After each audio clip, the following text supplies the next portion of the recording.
இப்போ பக்கத்து நாட தாக்குது. உலக அரசியல் எங்க போயிட்டு இருக்கு? பாகிஸ்தானும் ஆப்கானிஸ்தானும் ஒருத்தரை எதிர்த்து நேரடி தாக்குதல் நடத்துறது உலகத்தையே திரும்பி பார்க்க வச்சிருக்கு. இந்த மோதல்கள் பிரிட்டிஷ் காலத்து திராண்ட் எல்லைக்கோடு குறித்த வரலாற்று ரீதியான கருத்து வேறுபாடுகள் மற்றும் எல்லை தாண்டிய தீவிரவாதம் குறித்த நீண்டகால கவலைகளின் உச்சக்கட்டமாகும். குறிப்பாக பாகிஸ்தான் தாலிபான் டிடிபி போராளிகளுக்கு ஆப்கானிஸ்தான் மண்ணில் பாதுகாப்பான புகலிடங்கள் வழங்கப்படுவதாக பாகிஸ்தான் தொடர்ந்து குற்றம் சாட்டி வருகிறது. ஆப்கானிஸ்தானில் தாலிபான்கள் ஆட்சிக்கு வந்த பிறகு இந்த எல்லை பாதுகாப்பு சவால்கள் மேலும் தீவிரமடைந்துள்ளன. சமீபத்தில் பாகிஸ்தான் ஆப்கானிஸ்தானின் கந்தஹாரில் ஒரு இராணுவ தளத்தை குறிவைத்து தாக்குதல் நடத்தியது. இது பாகிஸ்தான் தனது இறையாண்மையை பாதுகாப்பதற்கான ஒரு நடவடிக்கையாகவும் ஆப்கானிஸ்தான் மண்ணில் செயல்படும் தீவிரவாத குழுக்களுக்கு எதிரான ஒரு எச்சரிக்கையாகவும் பார்க்கப்படுகிறது. இதுக்கு முன்னாடி ஆப்கானிஸ்தானின் தாலிபான் அரசு பாகிஸ்தானுக்குள்ள ட்ரோன்கள் மூலமா தாக்குதல் நடத்தி பொதுமக்களையும் இராணுவ தளங்களையும் குறிவச்சதா பாகிஸ்தான் குற்றம் சாட்டியது. பாகிஸ்தான் அதிபர் ஆசிப் அலி சர்தாரி சிவப்பு கோட்டை தாண்டிவிட்டார்கள் என்று கடுமையாக எச்சரித்தார். இந்த எச்சரிக்கை ஆப்கானிஸ்தான் தனது எல்லைகளை கட்டுப்படுத்த தவறினால் பாகிஸ்தான் மேலும் கடுமையான நடவடிக்கைகளை எடுக்க தயங்காது என்பதற்கான ஒரு தெளிவான கொள்கை அறிவிப்பாகும்.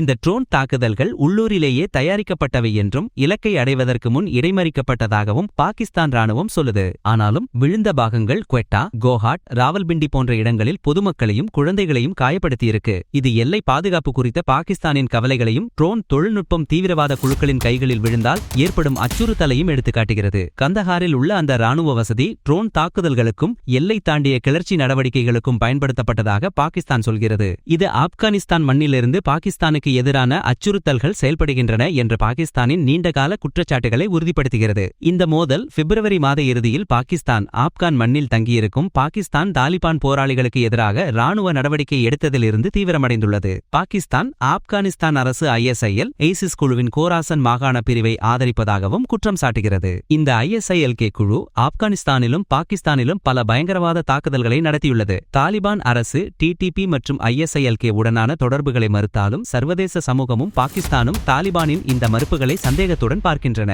தாலிபான் ஆட்சிக்கு வந்த பிறகு எல்லை தாண்டிய தீவிரவாதத்தை கட்டுப்படுத்துவதில் அதன் நம்பகத்தன்மை ஒரு முக்கிய கேள்வியாக உள்ளது. கடந்த வியாழக்கிழமை இரவு பாகிஸ்தான் காபூல் மற்றும் கிழக்கு எல்லை மாகாணங்கள் மீது தாக்குதல் நடத்தியது. இந்த தாக்குதல்களில் காபூலில் 4 பேர், குழந்தைகளும் பெண்களும் உட்பட, மற்றும் கிழக்கில் மேலும் 2 பேர் கொல்லப்பட்டனர். காபூலில் ஒரு குடியிருப்புவாசி தன் வீடு தாக்கப்பட்டதில் இடிபாடுகளுக்கு அடியில் புதைந்து இதுவே தனது கடைசி மூச்சு என்று நினைத்ததாக கூறினார். இதுபோன்ற தாக்குதல்கள் மோதல்களில் பொதுமக்களின் பாதுகாப்பின் முக்கியத்துவத்தையும் சர்வதேச மனிதாபிமான சட்டங்களின் கீழ் போர் விதிகளை பின்பற்றுவதன் அவசியத்தையும் எடுத்துக்காட்டுகின்றன. பாகிஸ்தான் விமானங்கள் கந்தஹார் விமான நிலையத்திற்கு அருகிலுள்ள தனியார் விமான நிறுவனமான காம் ஏருக்கு சொந்தமான எரிபொருள் கிடங்கையும் தாக்கியுள்ளன.